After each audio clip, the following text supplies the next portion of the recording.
Hi. My name is Hui. Dr. Tremblay has asked me to give you culture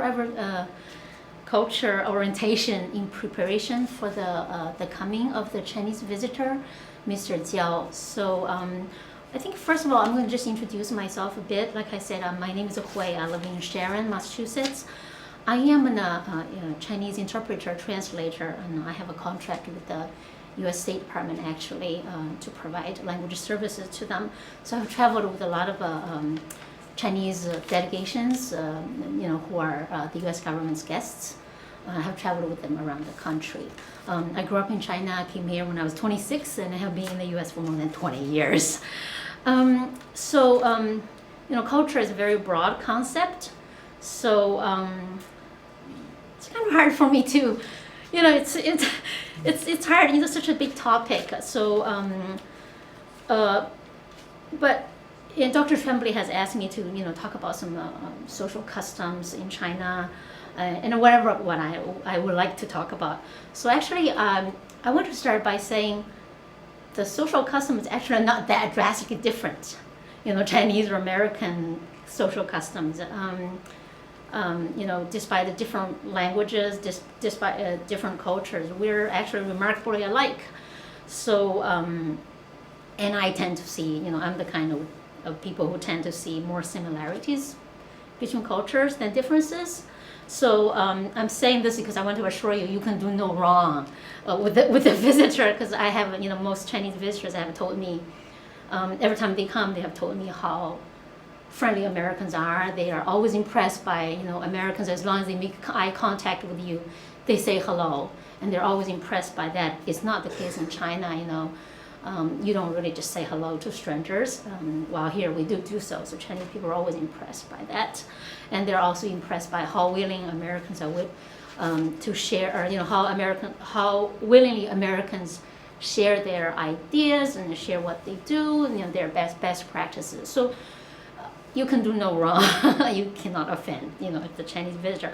Also, the Chinese visitor himself would have been doing his homework anyway. We say when you're in Rome, do as Romans do. The Chinese actually have a very similar expression. When you're in new town, follow the town's customs.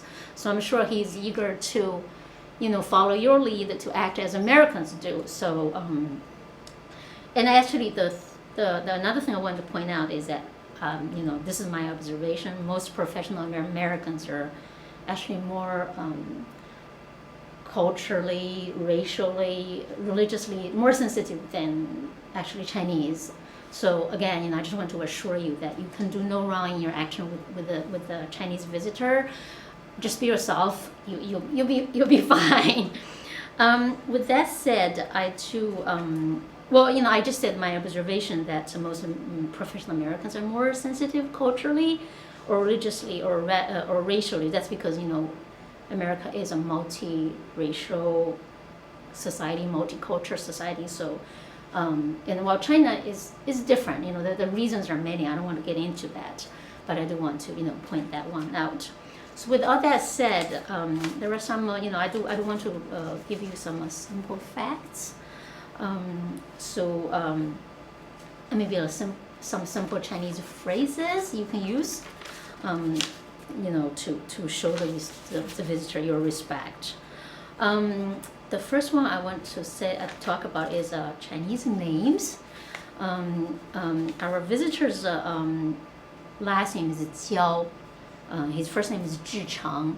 So in English, he would be called Zhicheng Jiao. But in Chinese, actually, Chinese name in Chinese culture, we say our last name first. So in China, he'll be called Jiao Zhicheng. So just so you know a little bit of background information, Chinese say our last names first and then our first name. As to why, I don't really have a great explanation. You can say, well, Chinese value their families. Well, which culture doesn't? We all do, right? Just kind of like the difference is not that. I really don't have a good explanation for why we do that. I just want you to be aware of that fact. So, and also Chinese people, while in America we tend to be on a first name basis, In China, they tend to be more formal, so they would address people as Mr., Mrs., and more often in the professional world by their title, by their titles. So the common Chinese last name is Wang or Li. So you would hear people say Director Wang, Principal Li, like that. So I think we all can just call him Mr. Jiao, right? Again, his last name is Jiao, so you can say Mr. Jiao. His first name is just too hard to say anyway. Funny thing is, Chinese, even though they tend to be more formal, in addressing one another in the Chinese culture and the professional world, they actually, because American first names are easier for them to remember, so they might actually address you by your first name. They might say Bob, Bill, or sometimes you'll catch them saying Mr. Bob or Mr. Bill. They mean no offense. It's just your first name is easier for them to remember. Last names are kind of harder. So that's the first thing I want to talk about, Chinese names. The second thing is I just want to say a few useful phrases in Chinese, like how to say hello in Chinese, we say 你好. So which is so it's 你好, that it literally means you will or you good, so that's hello, 你好. To say thank you, we say 谢谢. Again, it's a 谢谢. And then to say goodbye, we say 再见. Again, it's 再见. If you can say them, if you want to try them, that's great. If you can, it's fine. I'm sure the visitors know the English equivalents for these phrases anyway. I guess trying his language is just a way to show respect. The third thing I want to say is Chinese tend to, when they present their business cards or when they present a gift, they like to use both hands. Again, present somebody with presenting, things to people with both hands is showing respect. So that's a respectful way of doing it. Another thing, I don't know if this is going to be useful, but Chinese people actually are not, especially adults, they're not so good at expressing affections, either verbally or physically. So Chinese people, they're generally more reserved, so they wouldn't hug, and no kisses, right? So especially between a man and a woman, they rarely do that. And of course the individuals vary. Some people are more open to it. My American, my parents, when they first came, they weren't used to being hugged by my husband's relatives, but after a week they were fine with it. So but generally Chinese don't do that. So I don't know, he's here as a professional. This is a professional visit, so I guess this is not a big deal. Again, I want you to be aware of that fact. Another thing I want to mention is in Chinese culture, modesty is considered a virtue. So if you praise somebody in our culture, in American culture, we'll say thank you. Well, Chinese, they're happy to be praised too, except they'll always reply by saying they're not good enough. They need to do more. They need to be better. So that's another sort of a little culture tidbit. Another thing is privacy. Chinese generally, the privacy awareness is not as keen as Americans. I'm pointing this out because I have seen visitors when they visit the schools, they see the kids, they see interesting things, they start taking pictures. Especially women. The men are a little bit more reserved than women, but just so you have that in the back of your mind. If I know in our schools we need to get parents' permission to have kids' photo taken. So if you can gently remind the visitor, I will be his interpreter, linguistically and culturally. So you can certainly through me convey that too. And then sometimes they see younger kids, little kids. There's those soft curls. They just can't resist it. They want to touch the little kids. In Chinese culture, that's fine, but here, we're a little more sensitive to that. So I want you to be aware of that. All right, so yeah, back to the preference, Chinese preference for hot water is because they've been boiling water to kill the germs, to make the drinking water safe for a long time. So that become a habit. So especially in cold weather, they don't understand why Americans would drink ice water in winter. So, so the preferred beverages are hot tea. Coffee, though, a lot of young people are, starting to really love coffee in China, and Starbucks is doing very well there. So I don't know what Mr. Xiao's preference will be, but again, I just want you to be aware of that one. I want to move on to some more serious topics, just touch upon that. I know, in America, most people are aware of the Cultural Revolution. Most people know that China has been a communist country. That's the Cultural Revolution happened, but it officially ended in 1976 when Mao died. China is still a communist regime, but really it's more capitalistic than the United States now, with the reform in the last 30 years since Mao died, with the changes. It's very actually capitalistic. People are really into finding opportunity to make money, and then the government regulations are actually not because it wasn't a market system before. So with the new market system, there is a great need for regulations, and then in that regard, the Chinese government is still catching up. So that's why you hear all these environmental issues and food safety issues. You hear that report in the news. So they are trying, their best. They send that's why lots of delegations come to the United States, trying to learn, how do you regulate more effectively. Because of the not enough regulation, actually there's more. Sometimes China is more capitalistic than the United States. So I just want to point that out, and I also want to point out that the last 20 years, 30 years, China has changed so drastically. When I left in 1992, China really didn't have a middle class yet. Now we have this huge middle class, the professional class. That's very different from the old perception of China. And also, I think it was last year or the year before, it was for the first time in Chinese history that urban and rural population are 50% to 50%. That was the first time. When I was there, the urban population was only 20% of the entire country's population. So huge changes in China, and it's still changing a great deal. I just want to, again, I'm sure you're aware of all that. I just want to point that out. So we were just talking about sensitive political issues, concerning Taiwan, Tibet, and Xinjiang. Xinjiang is that big, vast western province in China next to Tibet. So those three places have a once in a while you read in the media that there's this independence sentiment, or in movement, or a referendum in some cases in Taiwan.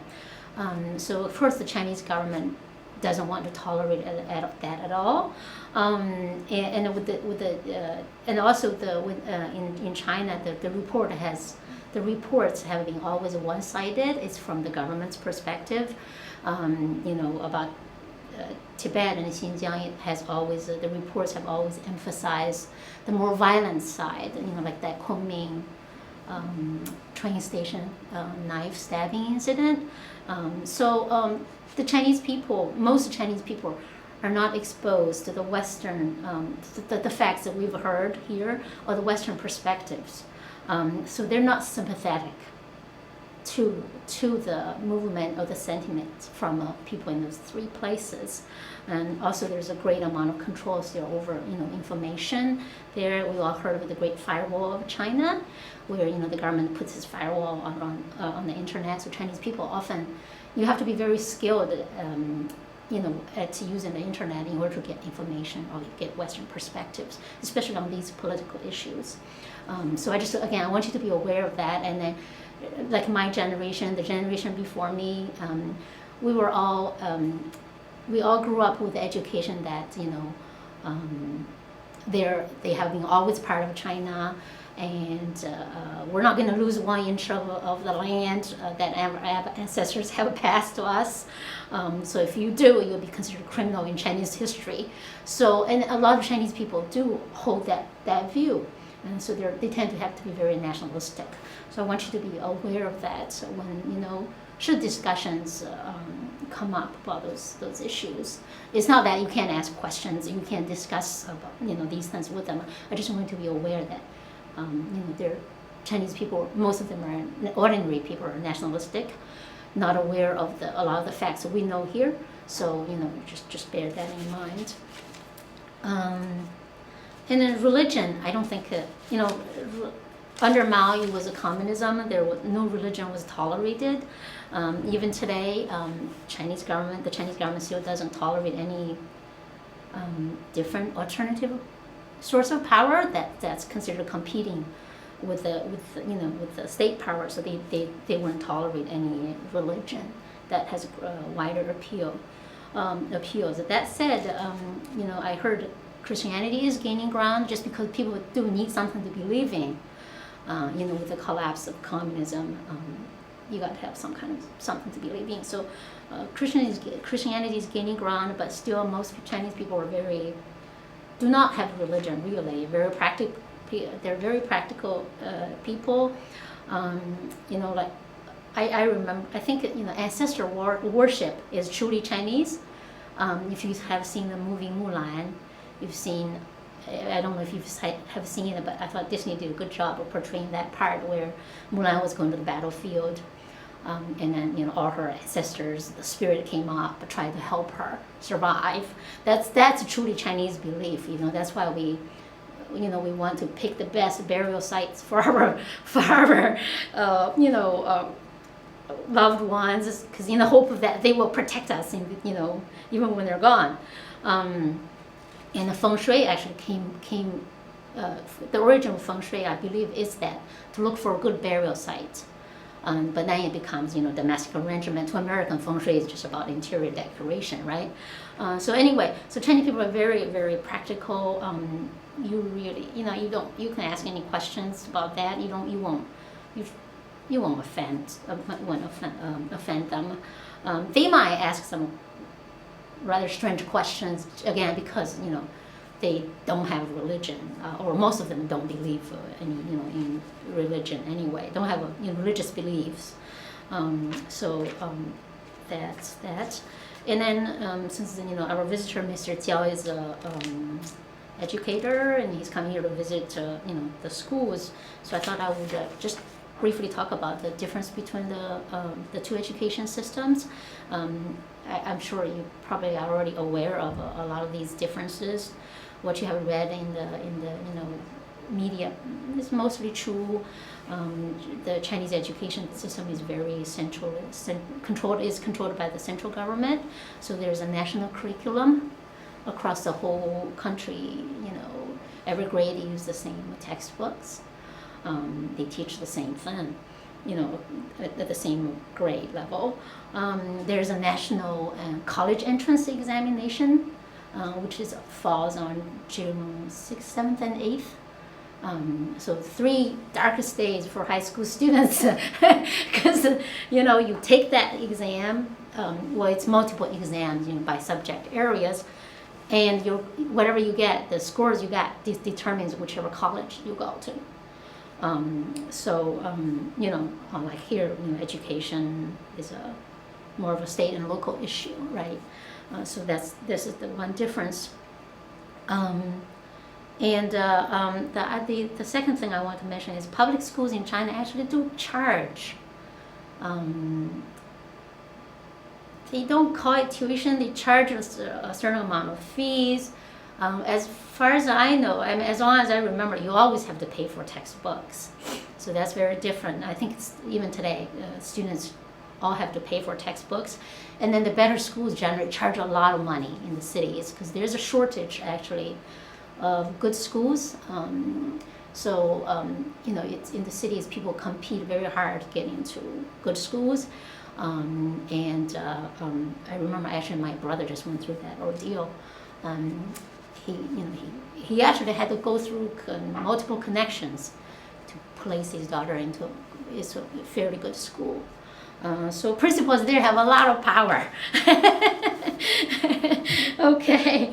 And then in Chinese schools, other than these elite schools, where they're also trying to emphasize smaller class sizes, most schools have big classes.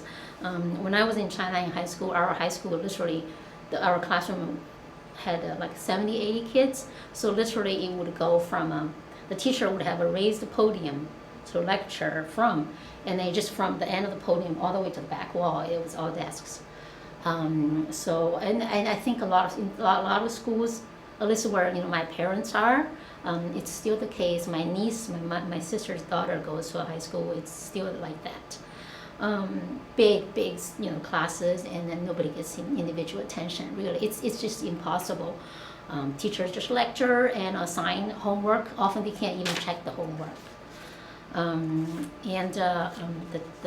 The education there is more test driven. I remember when I was in high school, our school would send a teacher out to go to different provinces to collect different tests, and then so they can use those on us, get us better prepared for the college and national college entrance exam. So lots of tests, so that's very test driven, and rote education, that's very true too. You got to memorize a lot, and they do make kids through the test. They don't make kids like in math, science. They do make them practice the basic skills a lot, but at the cost of encouraging creativity, independent thinking. That's another thing I want to touch upon. More control of kids. There's political censorship. There's culture censorship. There's parental censorship too. So here in the U.S. We would encourage our kids to read early on. Kids 10, 11 years old would read big books, Harry Potter, stuff like that. In China, that actually doesn't happen because again, we want to sanitize everything for the kids. These are designated books for the little kids to read. So Chinese little kids tend to be more kiddish than American kids. All the way through high school, I think American kids are more. We encourage them to be independent thinkers, encourage their creativity. It's less so in China. What else? Teaching methods still more of a old-fashioned, what would I say? I think here teachers are always encouraged, or trying to look for different ways to meet kids' educational needs. In there, it's just mostly just lecture, and then tests. So that might be a huge generalization. There are better schools, elite schools. They do better. They do more field trips now. So there's this trend of moving towards sort of borrowing from American education system. A lot of our practices here. It's funny. On the other hand, the U.S. system, they seem to be moving more toward the Chinese system a little bit, right? More of a state-mandated tests, all that stuff. So it's like both countries are trying to move towards the middle. Another thing I want to point out is in the regular schools, no special education. I'm pointing this out because I have a son who has Asperger's. We're getting great services in Sharon, but I know parents with autistic kids in China, they struggle very, very hard. There's no support in school at all, and then there's no support in the general, the broader society either. So it's very tough for them. And then the Chinese schools are maybe some schools are changing, but in a lot of schools, a few years ago when I went to visit a high school, I still see the stuff that I grew up with. Namely, they would have a big test, and then they would rank the students by the test scores. They actually post that in public. So kids are ranked by name. It's awful. And then the college entrance exam, of course, again, the one who did very well, who went into the Chinese equivalent of Ivy Leagues, or these great schools, their pictures will get blown up, but they'll be posting public places, very test driven, and also less concern for kids how they feel. when you're ranked at the bottom of the class. So because of all this, I think Chinese, it's like Chinese are discovering this huge middle class I was just talking about. They're just, could be with the one-child policy being in place for the last 20 years. Again, that policy is being relaxed now. Most parents have only one child, and they're really concerned about their children's education, and they're starting, through coming to the U.S. or whatever they read about the U.S. system, they're discovering that the U.S. system is a more of a gentler, kinder education system. So it's like suddenly they're discovering the U.S. system. They're sending, that's why there's this wave of kids coming to high schools or looking for the opportunity to come to U.S. high schools. So I just want to end on that note. Like I said, I will be the interpreter for Mr. Jiao when he's visiting the Milford school system. And I'm looking forward to meeting you and working with you and to help you communicate with Mr. Jiao. Thank you very much.